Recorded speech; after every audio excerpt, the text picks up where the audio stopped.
The rage of losing his wife, the frustration that his power fell short, the restraint in his vengeance exercised for the sake of his son. He understood that it was inevitable. The title of sage was not just for show, and restraining himself as he did was the best, logically speaking. But now, his emotions were running wild. He struck with his enormous forearm. Bash easily dodged the attack, but Caspar had cast magic in the direction of the evasion. It was light magic, heat line. An original magic developed by Caspar that condensed light into a single line and shot it toward the target to dissolve it. However, it veered off course and hit elsewhere. In the middle of the air, a radiant fae appeared. A species beloved by light and wind, a fairy. A creature entirely unrelated to the dedication that protected Bash. But with that fairy acting as a defense, heat line wouldn't work.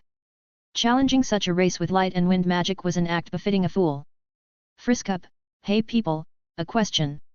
I'm looking for this game made in RPG Maker about 4 friends transported to another world and it's also full of humor. Or so I remember, does anyone know what it's called? I remember playing some years ago, but I want to play it again. Sorry to use this space with something unrelated to the novel, but if you could do me this favor, I would be very grateful. Found it.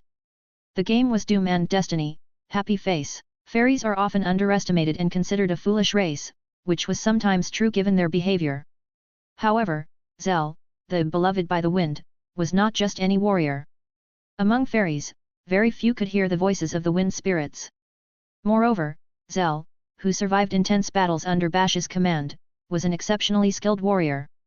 Her legends and myriad epithets might be peculiar, but they endured to signify that she fought and survived for a long time. So, Caspar decided to use the ice magic ice spiral. He expelled a stream of cold air from his mouth, driving the fairy away. Fairies were weak against the cold. She wouldn't die from this, but her movements would surely be slowed. Now, Bash, your trusted fairy is gone. How will you avoid this? I never intended to seek revenge on you, but if I have no other choice, my vengeance will be complete. Fire! A voice like that came from the left rear. A chilling sensation ran down his spine, but it was too late. Something struck his back, and a searing pain coursed through his entire body. Krioo! The cry he expelled was a strange sound, something unrecognizable like his own. When Caspar turned, he saw the frightened soldiers in a colossal ballista. The ballista's arrows were attached to thick chains. He recognized it, it was the weapon that the human high command had prepared when he spoke of bringing a dragon, a measure against the dragon threat, later stored in the capital after Bone's death. He extended his arm and pulled out the arrow. It was an impossible action for a dragon but feasible in this form. The arrow had a barb and tore through his flesh, drawing blood, but it wasn't significant. In the midst of this, anger and a destructive impulse arose. He reached a conclusion. Why was there a ballista here? That ballista should be in the capital as a defense against the dragon in the royal castle. So why was it here? What, do they think of aiming something like that at my son? There was a dragon present in this land. The offspring of a human and a dragon, placed as an egg and quickly gained the use of Newt, growing as a half-human, half-dragon. It wasn't a threat to humans. He intended to live peacefully in the forest. He had planned to teach his son to live as both a dragon and a human. He had even informed Chancellor Crusader and General Brian about it. Did they trust nothing, absolutely nothing in Sage Caspar? Weren't they friends? Shouldn't they celebrate a friend's departure? Brian. Among those commanding the ballista squads, there was a familiar face. The moment Caspar saw him, his mind filled with a shadow of hatred. This is bad, retreat, Comet Onager. Numerous fiery rocks shot out from Caspar's arm. They scattered in the air and rained down on the ballista formation, destroying more than half of them and massacring most of the surrounding soldiers. The center of impact was General Brian. His fate was uncertain. Being a tough man, he might still be alive among the rebel. However, there was no intention to deliver the final blow. Instead, another man came to mind, Chancellor Crusader. It was more likely that he would betray a friend on a journey and consider such actions. The man who seemed kind, displayed stubbornness in conversations, surprisingly understood, and gave an impression of being rational on the surface. But inside, his thoughts were dark and sordid. Surely, it was he who could have placed these ballistae here or ordered them to be made. Brian had notable judgment, but he wasn't as cunning. He probably saw it as an emergency and brought them here from the armory because they seemed usable. Crusader. Caspar directed his gaze toward the castle. Driven by emotion, he intended to head towards Crusader, who would probably be there. However, he felt another sharp pain in his leg, this time the tendon of his calf was cut. Grey-ah-hey-ah-hoo-hoo. Your opponent is me, a roar that almost commanded him to look in that direction was heard. This made Caspar recompose instantly. Right, there was no time to face someone who wasn't here right now. Something was wrong. Why would such thoughts arise? Was it because of this body? But this wasn't the time to reflect on such things. His role was to distract. He must have fulfilled it enough by now. If he didn't withdraw from here, but... That roar, that war cry stopped Caspar's movements. It couldn't be ignored. Emotions were running wild. That roar came from the one who brought death to his beloved wife. So, at least that orc must be defeated, even if it made no sense. Heat line. He turned towards Bash and released his magic. However, it bent again. Somehow, the fairy had returned, causing a disruption once more. Should he make her fly again with ice magic and target Bash? Now, fire! With a slight delay, a shrill voice echoed. Lightning flashed, causing Caspar's right arm to numb and momentarily paralyze. A group of elves, led by the elf little mage Nemesia, pointed their staffs at Caspar. Why did it work now? The lightning that had slipped through his skin a moment ago. The chain. The chain connected to the ballista arrow from before served as a direct conduit for the electric discharge into Caspar's body. He tried to pull out the arrow, but the electric shock made his hand movements unstable. This is bad, isn't it? Humans, beastmen, and elves had synchronized their attacks. Before he realized it, Caspar was completely surrounded. He had completely lost the chance to escape. Now, breaking through was going to be difficult. No, it's not over yet. There was still hope. Bash. Only Bash. If he could bring down that orc, he could turn this into a war of attrition. The elf's magic had some effect, causing a slight numbness, but aside from Bash, there was no one here who could inflict a mortal wound on Caspar. Near Bash, a blonde knight was shouting something. Come back, wait, give me some time, her words were audible. Oh, and he thought the orc attacked quite opportunistically. Was that knight giving orders for the other forces to coordinate their attacks? No, Bash was not retreating. He advanced steadily toward Caspar. Was he determined? Indeed, the orc hero would not cower before an enemy. In that case, he would fight without fear. Bash raised his sword, and Caspar clenched his fist. Both exerted all their strength to strike the other. Pull back! Caspar stumbled as dwarves, and not only them but also humans and beastmen, were seen pulling a thick chain like a rope. He tried to resist, but with the tendon cut, he couldn't. Caspar fell sideways, propping himself up with his elbow. But Bash did not miss that opportunity. A sword cleaved into Caspar's neck. No matter what kind of creature it was, death comes to all. Even if it was an imaginary creature, as long as Caspar believed in it, death would come. The blow to the neck was undoubtedly fatal. It severed an artery, creating a torrent of blood that painted everything around in red. 1 or 2 buildings were toppled, and soldiers were swept away by the stream. Caspar's limbs lost strength. His knees buckled, his elbows gave way, and his torso sank to the ground. Caspar realized that death was near. At that moment, Caspar fixed his gaze on an orc who remained calm amidst the torrent of blood. Te, Eni, Niu, Newt. Accepting death, Caspar cast a spell. Magical energy swirled within him, altering his body. He quickly shrank until he became an old man. Both tendons were cut, numerous holes riddled his back, and scars around his neck reached the carotid artery. When Caspar placed his hand over the wound, it healed instantly. Advanced healing magic, but it couldn't do much. He had lost too much blood. Healing magic did not restore lost blood. He was dying. He was going to die right now. Bash and Zell approached Caspar. They looked perplexed. They probably hadn't realized that they had been fighting against a human. What is happening? Mister, isn't this the human sage, Caspar? Ah, it didn't matter. They wouldn't care about such trivialities. There was only one thing Caspar needed to tell Zell. Lady Zell. Hey? What's happening? Listen well. I shouldn't tell you this, but there is a witch in the Dynancy forest. It might be good to visit her. What do you mean? Why so sudden? She's a witch. The results may not be as expected, but it depends on you. Depends on me? But that's too much. I can make quick decisions in anything, but deciding without any information is absurd. You could become Sir Bash's wife. With that, strength left Caspar's body. There was still one thing he regretted. His son made him a little anxious, but he was still a dragon, the most powerful creature. It was time for him to leave the nest, and somehow, he would manage to survive. Hey? Me, become Mister's wife. Zell did say she wanted to be Bash's wife. But you couldn't trust the words of a fairy. It seemed improbable that a fairy, without reproductive functions, understood the implications of such an idea. However, Caspar chose to believe. As someone who had achieved an impossible love between different species, he chose to believe. And so, he conveyed that feeling. There were no more regrets. That's right, looking at the sky, Caspar felt as if he saw a dragon flying. As a child, he had wanted to become that noble creature he once saw. But by the time he could become one, his desires changed, and after fulfilling that wish, new ones kept arising. His last wish was to meet his wife once more. It was a wish contrary to the natural order. In the end, it didn't come true. He thought it was for the best.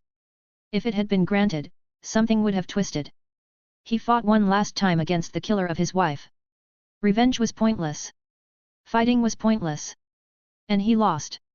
But it felt more purposeful than fading away without doing anything. If this allowed him to go to his wife, it would be a decent way to end his life. I'm going now. It was an unusual but fulfilling life. Thinking so, Sage Caspar breathed his last breath. Friskup, wow, what a sad chapter. Meanwhile, in the southeast forest, Nazar and the others faced two enemies, Carrot and the nameless woman. Had they caught up? No, they hadn't. Pa Platica was not with them. When Nazar and his group arrived, the women were already waiting for them. Was it a trap? No, it wasn't either. Considering the possibility of pursuers, the women had left Pa Platica, who carried the scriptures, with only one guard and waited here to entertain them. Gadiga's resurrection only required Pa Platica, who knew the ritual. Although, to be precise, there were others who knew the ritual. If they could bring back the scriptures, the ritual could be performed even without the demon woman. Nazar and Thunder Sonia gave up on pursuing Pa Platica when they saw the women waiting for them. It was impossible to catch her, especially considering that the two of them had no chance of restraining them. However, the goal of pursuing them had been achieved. The nameless woman was there. However, an uncomfortable silence hung in the air. The nameless woman and Nazar faced each other, while Carrot seemed uneasy with the situation, muttering something like, "Ah." Nazar looked at her with eyes that seemed to want to ask something. The nameless woman, with an air of "What, is there something wrong?" clearly avoided making eye contact with him. Thunder Sonia, the meddler, also seemed a bit uncomfortable in this situation, torn between saying something or not.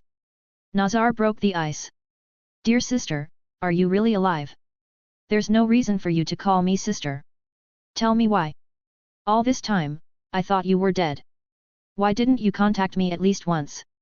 Ignoring that almost joking comment, Nazar pressed on. Carrot elbowed the woman, as if saying, "Read the atmosphere." Thunder Sonia looked at Nazar with a questioning expression and then returned the gaze, apparently thinking, "No, he's not mistaken, right, after observing Nazar's expression. That aside, getting involved with a force trying to resurrect Gadigas. Sister, didn't you dream of an era of peace after the war where all races would join hands and live together in harmony? For the first time, the nameless woman directed an intense gaze at Nazar. Yes, that's right. And, as if resigning herself, she began to unwrap the bandages from her face. But you see, I believe that. The burn scars were revealed, a face that didn't look like it originally did, the true face of the woman. However, Nazar recognized it. A face with familiar features, a face that had grown a little since the last time they saw each other. Lysiaganius Grandorius. The human princess who was supposed to be dead was there. I saw that, to live in peace, there are a few races that are surplus, you know. What is the reason for those burns? On the battlefield, they poured a large amount of boiling oil on me and set me on fire, but what you should be asking, Nazar, is not the reason for the burns. It's who did it and for what purpose. Wasn't it the enemy's doing? Lysia let out a condescending chuckle. Reading her expression as why state the obvious like that? Nazar took it as confirmation. I remained on the intense battlefield, along with a few others, to let our allies escape. When the battle was reaching its climax, reinforcements arrived. The enemy fled. That night, we all lay in the relief tent, happy to have survived. We slept like logs, and then they set us on fire. In an instant, everyone was annihilated. I only suffered burns because I had resilient equipment. But the shock came afterward. Although I was practically a human torch, when I emerged from the tent to counterattack the enemy that had ambushed us, guess who was there? Yes, humans. The unit that was supposed to come to our rescue, for some reason, set us on fire. And when they saw me crawling out and aimed their swords at me, they said, "Hey, this one's still alive." And then, a concentrated blast of flame magic hit me. Nazar was speechless. He hadn't heard this story before. He had only been told that Lysia's unit had been completely wiped out. The ones who helped me were actually a group of demons planning to ambush us at night. I don't know if they pitied me for being betrayed by my allies, if they simply acted on a whim, or if maybe they mistook me for an ally. But at least, they didn't know I was the human princess. However, the demons who scattered the human army and came to rescue me saved me. After that, as a severely wounded patient and also a captive, she spent some time in the demon nation. At the end of the war, she chose to leave the country, accompanying Poplatica. If that's true, it should be a more important matter. But it's not. Why do you think that is? Do you think I'm lying? Even with these scars as evidence. No. What were you doing, anyway? Traveling as a wandering artist? It seems you travel through various nations, but who do you think rules the country during that time? What kind of ideology do you think the one leading the country follows? Everyone does what they can. They hide their ambitions. And when there's an opportunity to get closer to those ambitions without being exposed, they do things like this. The nameless woman pointed to her face, burned beyond recognition. The descending heaven princess Lysiaganius Grandorius is already dead. Betrayed and murdered by the humans who were supposed to be her allies and guide her. Then, who did it? Who knows? I have a hunch about the mastermind, but I have no clues, so I won't say. Besides, I'm not looking for the culprit. In the past, sister, wouldn't you have sought retaliation against the one who committed such a terrible act? Of course, that was my initial intention. After being saved by the demons and witnessing the end of the war, I investigated human movements. I wanted revenge against whoever turned me into this, but as I watched, my thoughts changed a bit. Changed how? It wasn't a specific person who betrayed me. It was the humans. The entire human race betrayed me. Lysia looked at the sky. The descending heaven and the coming heaven. The sky of this land was unstable, but now it was starting to cloud over. Humans are a selfish race. For their convenience, for their desires, for their rights, they easily deceive others. As evidence, as soon as they won the war, they belittled other races, imposed disadvantageous treaties, sometimes subjecting them to servitude, controlling them, and in some cases, they might even try to gradually destroy them. Humans should be destroyed. At least, they shouldn't be the winners of the war. So, you want to resurrect Gadigas and start the war again? That's right. Even though it could lead to another war lasting thousands of years. I spoke a bit with Demon King Gadigas. He's an extraordinary man. Win or lose, it won't end like that. With her confident tone, Nazar's words came to a halt. Instead of playing forever, why don't you seriously consider the country and the world? I have been doing my best to carry your will, sister, in my own way. And as a result, you've been expelled from politics and couldn't participate in making decisions on truly important matters. Now, who do you think controls the country? Of course, it's father. That's right, but father is ill. How many years does he have left? After his death, do you think you can take control? Tell me what would happen to someone who doesn't even participate in crucial decisions. Who supports your international travels? Do you think that person really wants you to become king? They support you now, but soon they'll start bad-mouthing you and opposing you in the most crucial areas, trying to dismiss your ideas and creating plausible reasons to reject them, right? This gave him a clue, Chancellor Crusader. In the end, he did what Nazar said, but looking back, he had been tough even on orcs and succubi. In a way, it seemed like he was trying to create a tense relationship between them. He also opposed Bash's interrogation. He tried to turn the orc hero into the culprit and sour the relationship with the orcs. Nazar had thought it was ignorance, but considering how much Crusader knew, it seemed like something else.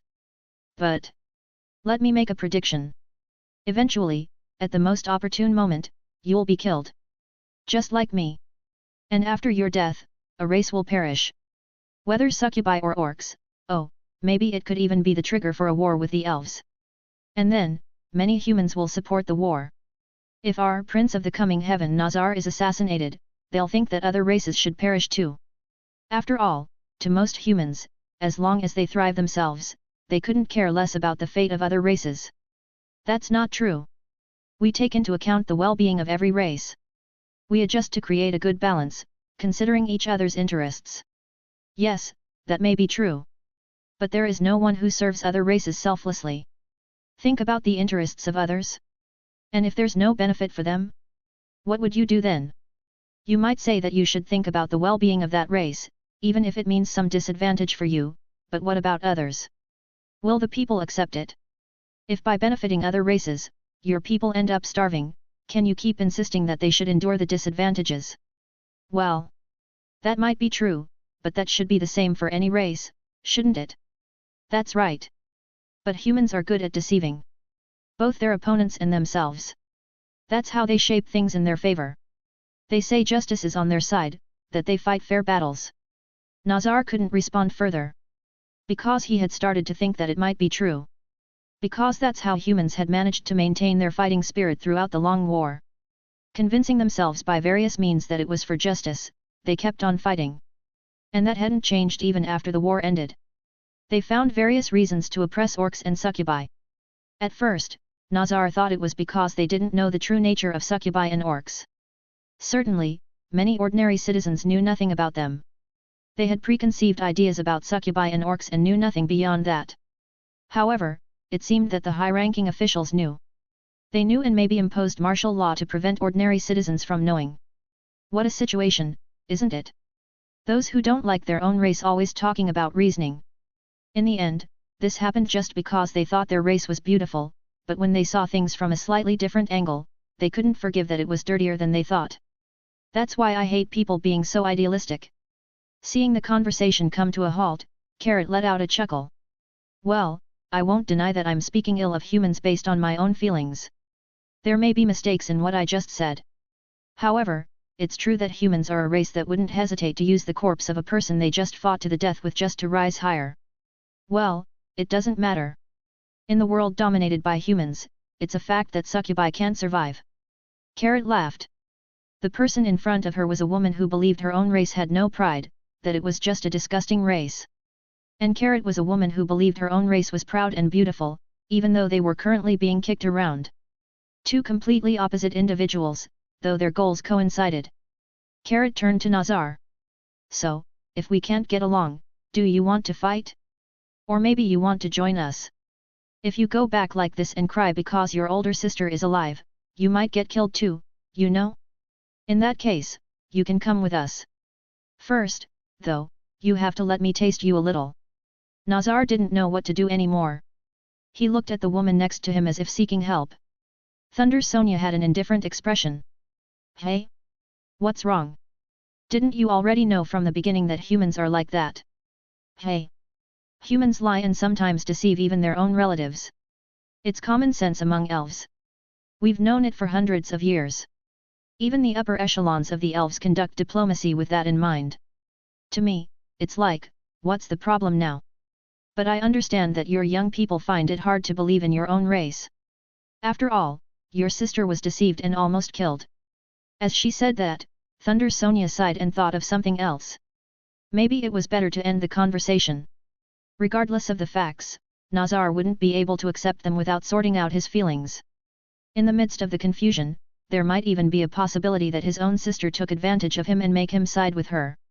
Now, it remains to be seen whether we fight these two or not. She wanted to bring together Nazar and the person who seemed to be Licia. That was the feeling that had brought her here, so for now, she could say that she had achieved her goal. Then, the next goal would be to fight the two in front of her and continue pursuing Pa Platica. It seems impossible. Thunder Sonia came to that conclusion. Licia, I'm glad to see you after so long. It may sound ironic, but I'm glad that you seem to be doing well. Will the next time be on the battlefield? Well, it depends on Gadigas, but if he really resurrects, tell him to prepare the coffin and wait. Next time, I'll be the one to kill him. Thunder Sonia chose to withdraw. Nazar had already lost the will to fight. He was around 20 years old. It would take some time for him to calm down after learning that his sister, whom he thought was dead, was alive and that she had almost been killed by someone who was practically family, turning her into a traitor to her race. Now, she couldn't fight, or it would be futile even if she did. Depending on the situation, there might even be a possibility of becoming Nazar's enemy. Even if it was Thunder Sonia, breaking through these two, who would probably use delaying tactics, was extremely difficult. If Nazar betrayed her and this turned into a 1-against-3 situation, it wouldn't be easy to escape. She had no choice but to give up on Pa Platica. It was advisable to withdraw before Nazar reached a conclusion. Do you mind stepping back quietly? Sure. But if you really want my head, well, fighting might be a good option. I'll make sure to take at least one of you with me. I'd like to fight if there's a good chance to bring down that Thunder Sonia, is what I'd like to say, but... Licia and Carrot exchanged glances. If they could defeat Nazar and Thunder Sonia here, it would be a significant achievement. After all, these two were among the 4 who once defeated Gadigas. They could potentially be a significant obstacle to starting a war. If they could be defeated, it would be better to do so. However, first of all, even if they weren't defeated here, there should be an opportunity to defeat them once Gadigas resurrected. Nazar and Thunder Sonia were already legendary figures, but the Demon King was on a different level. After all, it took all 4 of them to defeat him once and for all. Moreover, they had just achieved their goal.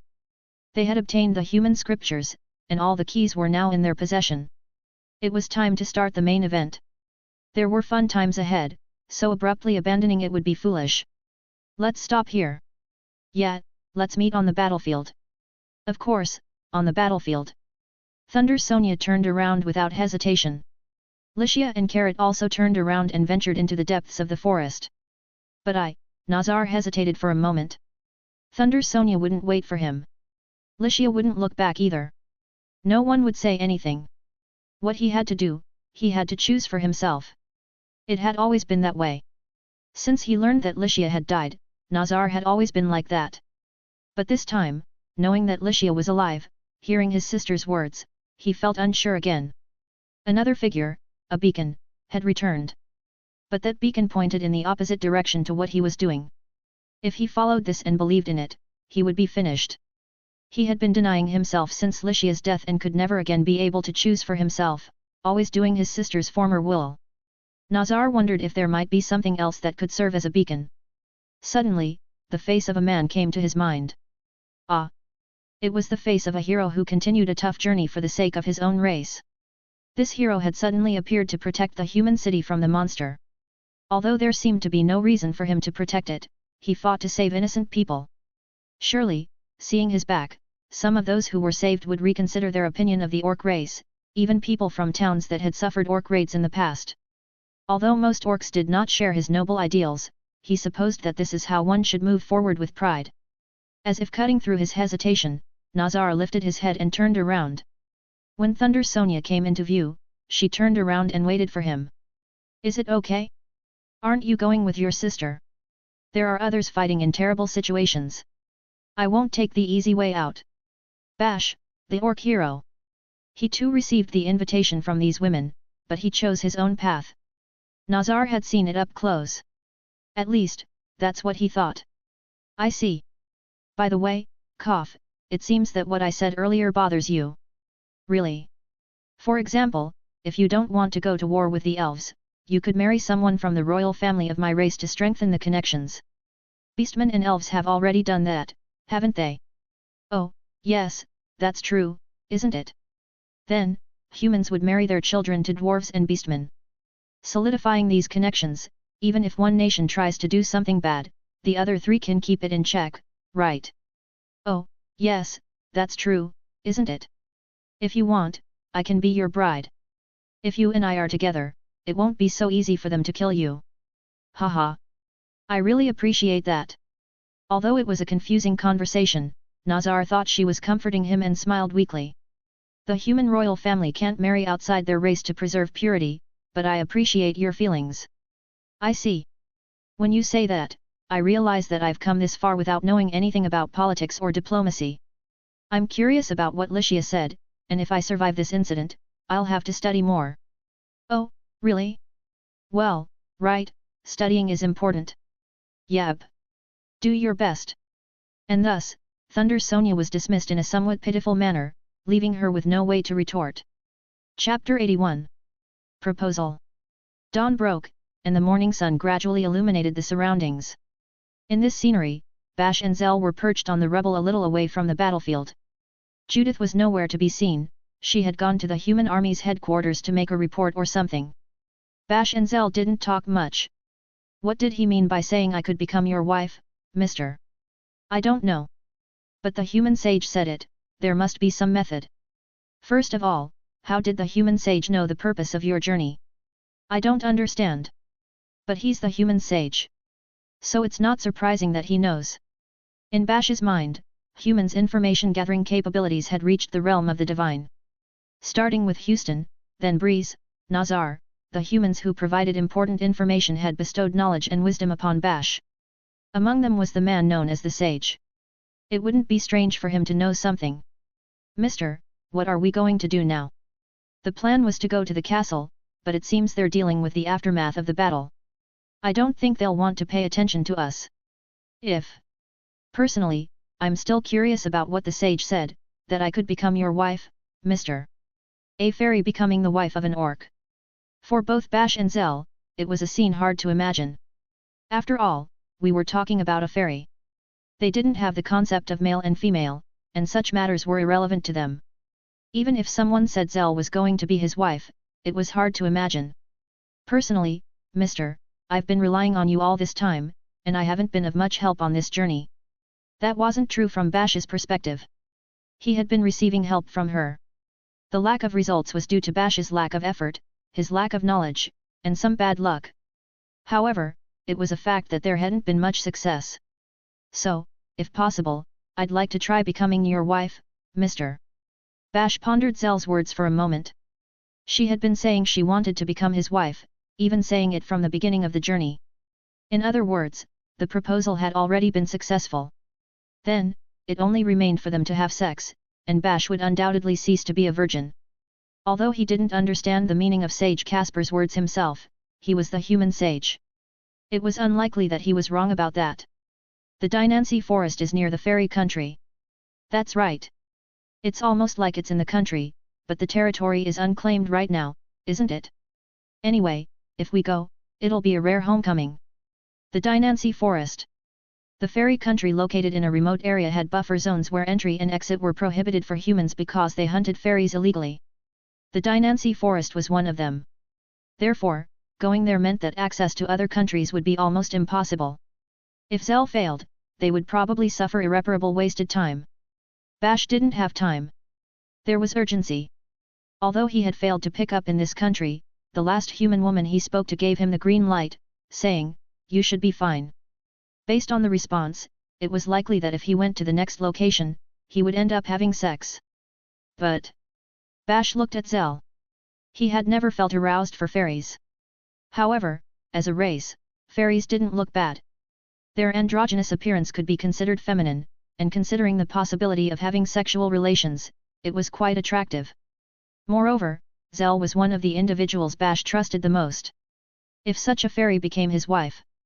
Right, let's give it a try. Then it's decided. And so, the two decided to embark on a journey to the fairy country. In the light of the morning sun, Judith walked through the ruined city. It had been an exhausting day. Without proper night equipment, she borrowed the minimum gear from the bodies of fallen soldiers on the battlefield, playing her role as a messenger by running through the war-ravaged area. Collapsing debris and flying magic brushed against her, and she couldn't count how many times she thought she would die. However, strangely, she felt a sense of joy. Perhaps because, as a knight, she had been able to participate for the first time in what seemed like a real battle. Or maybe, because she could fight alongside the hero who had once saved her. After confirming that the monster had died, Judith returned to headquarters and requested instructions. She received orders to take a break for today, and tomorrow she would return to her homeland as a messenger. Probably, a modest celebration for defeating the monster that attacked the city would take place today. It would also serve as a tribute to the deceased. So, Judith returned to the pile of rubble to invite Bash and his fairy friend. After all, they were the heroes who protected the human city. The warrior who continued to draw the attention of that monster head-on. No one would blame Bash for participating. Today would be the day when everyone recognized the orc named Bash. That's what she thought, but... Oh, Judith. When Judith found Bash, he had just finished preparing for a journey. Sir Bash? Are you leaving already? Yes, I'm curious about what Sage Casper said before he died. Before he died? What did he leave behind to say? That I should go to the Dynancy Forest. Sage Casper. With him turning into a monster and attacking the city, the members of the Four Races Alliance were in an uproar and holding a meeting with grim faces. Judith didn't know the details of the meeting, but if it was Casper's last words, it must be important. Understood. I'll also convey it to the human headquarters later. Oh, I see. Judith didn't insist any further and just said that. The Dynancy Forest, the fairy country, the resurrection of Gadigas. Judith didn't have the wisdom to immediately see the connection. However, if Sage Casper said it, there must be a connection, and the high ranks of the Four Races Alliance would undoubtedly see it. But still, Sir Bash, you're peerless. Now I understand why Sir Houston held you in such high regard. While Judith delighted in the victory, thinking that there would be a celebration today and letting her guard down, Bash was alone, thinking about the next battle. Surely, it had been the same on all battlefields until now. It was called Perpetual Battlefield. It was something she would like to learn, but she didn't feel up to it. Well, I wish you good luck. Yes. With a farewell, Judith wished him good luck. After saying that, she thought, should I have seen him off at least outside the city, but there was no way to take back her farewell. She just watched his back until Bash became no longer visible. Judith crossed the ruined city to return to the castle. The path taken by the monster the Sage Casper was strewn with debris. Since dawn, people had started to return. Some were transporting debris, others were trying to rescue those trapped in partially collapsed houses, and some were mourning the dead. Various scenes unfolded. Suddenly, Judith saw a man kneeling among the rubble. His face looked familiar. When he saw Judith, he stood up and bowed his head. Oh, it's Miss Knight. You've been fighting, haven't you? Thank you. It was the shop where Judith had heard Bash's heroic story. It was a place recommended by the soldiers, a restaurant known for its delicious seafood. The shop had collapsed completely. Judith took off her helmet and lowered her gaze. I never thought the shop would end up like this. I can imagine your feelings. The building had collapsed entirely, and he must be disheartened. No, no. Miss Knight, there's no need to bow your head. It's okay. However, the owner laughed and took off his hat. In fact, looking closely, he didn't seem so depressed. Even now, as he walked among the debris, he was looking for something. Judith thought he might be searching for his family buried underneath. My son came a while ago. We made sure he was safe. Of course, my wife is fine too. Oh, I'm glad then. But the shop. Well, it's a small setback, but what could I do? It's the second time, so I'm used to it. Ah, there it is. Saying this, the owner picked up something from among the debris. It was a sword that had been displayed in the shop, a weapon supplied to the soldiers of the human army. Looking around, there was also a shield used by the army next to the debris. What is that? I used this sword when I was a soldier. It's our symbol. Without this, I can't rebuild the shop. Judith remained silent. Well, the damage could have been worse. The shopkeeper looked up at the path leading to the royal castle. The path Casper had taken remained as a pile of debris. When the orcs raided this place, it was much worse. My family and acquaintances, all died. At that time, I was still a soldier and was assigned to the Lizardman front, so I escaped unharmed. My sister was raped by orcs in the Zeriko battle and became disabled. Oh, that's tough. But this time, it was an orc that saved us. What floated in the shopkeeper's mind was the back of an orc. On his own, facing such an enormous monster that he had to look up to it, he splendidly stopped it. If he hadn't been there, the West Gate would have sunk into a sea of blood. I won't forget the day I returned to this city. It was the day I swore never to forgive those orc scum. I won't forget it. The shopkeeper laughed. But maybe I won't forget this day either. He witnessed something incredible.